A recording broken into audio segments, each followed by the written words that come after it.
Ever wonder why some people lose weight and effortlessly keep it off while you seem to struggle? Well, I lost 20 kilos, almost 45 pounds when I was 21, and I have kept that off until now. And it wasn't through crazy discipline or restrictive diets or obsessive behavior. It was because of these 4 mental frameworks that I taught myself. So in this video, I'm going to present those mental hacks to you and show you what I put myself through and what I teach my clients to help them lose the weight and keep it off for good. Now, first up is a phrase that sounds ridiculous but will change your life when implemented, and it's called eat the frog. The idea is simple: do the hard thing first and do not wait until you feel like it. If I told you that today you had to eat a frog, you've got 2 choices. Number 1, you just suck it up and you eat the poor bugger. And number 2, you think that is disgusting, I don't want to do that, you put it off, but you ruminate on it all day. You use up so much mental energy, you're thinking about it constantly,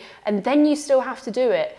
That makes your whole day far worse than had you just ripped the band-aid off and done it first thing.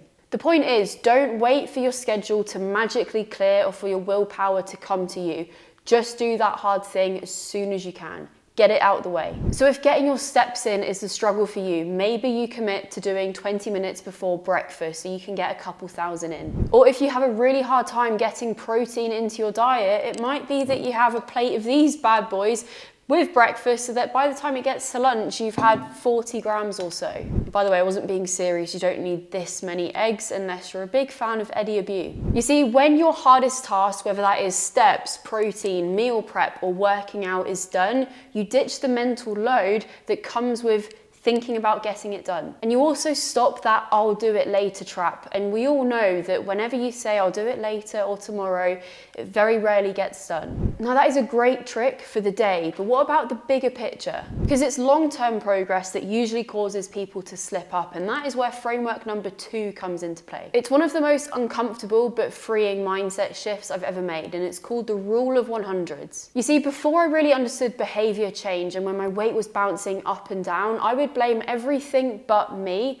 on why that was the case. I'd say things like, well, I was doing okay until work got busy, or I had one bad day and it just threw me off, or my personal favorite, it's just my genetics, maybe I'm built to be big boned or always a little bit chubby. But the reality is, most of the time, it's not the plan, it's not our circumstances, it is us. We haven't actually stuck with anything for long enough to yield the results that we're after. Most women that come to me have tried calorie tracking and it didn't work for them, or they tried a new workout routine, or they tried a new points-based system. And yes, sometimes it is the diet that is at fault, but largely it is a consistency issue.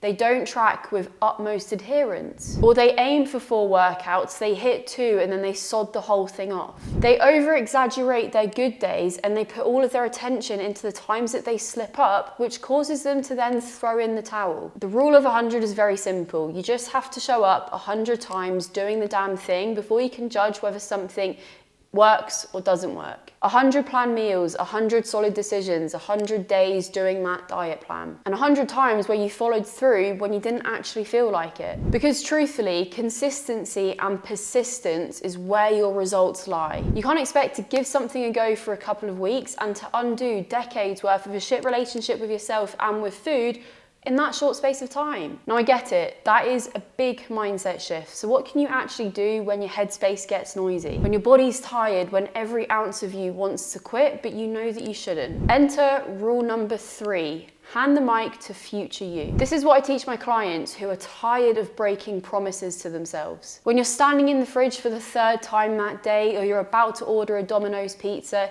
think about this. What would future me want me to do right now? And think about tomorrow's you. Would they want to deal with the indigestion that comes from overeating? Would they want to deal with the brain fog or with the hangover from extra drinking? Would they want to wake up feeling let down by past them? Probably not. But also think about future you 5 months from now if you keep making decisions like this. That trajectory of weight gain that you're on, that is only going to be worse. The feelings of you being out of shape, again, much worse for her. So if you want to be someone who doesn't panic in changing rooms, who doesn't hide from the camera, who doesn't feel out of breath when they're running around looking after their kids, act like that right now. Act like that person with each decision that you make. Because here's the truth, the more that you think and act like that person and fake it till you make it, the quicker you become her. But what about those days where nothing works, where you feel drained and you feel unmotivated? This is where you use the fourth and final mental framework, the 5-minute rule. On the days that you don't want to cook, you don't want to go for a walk, you don't want to go to the gym, you don't want to contact your coach, tell yourself this: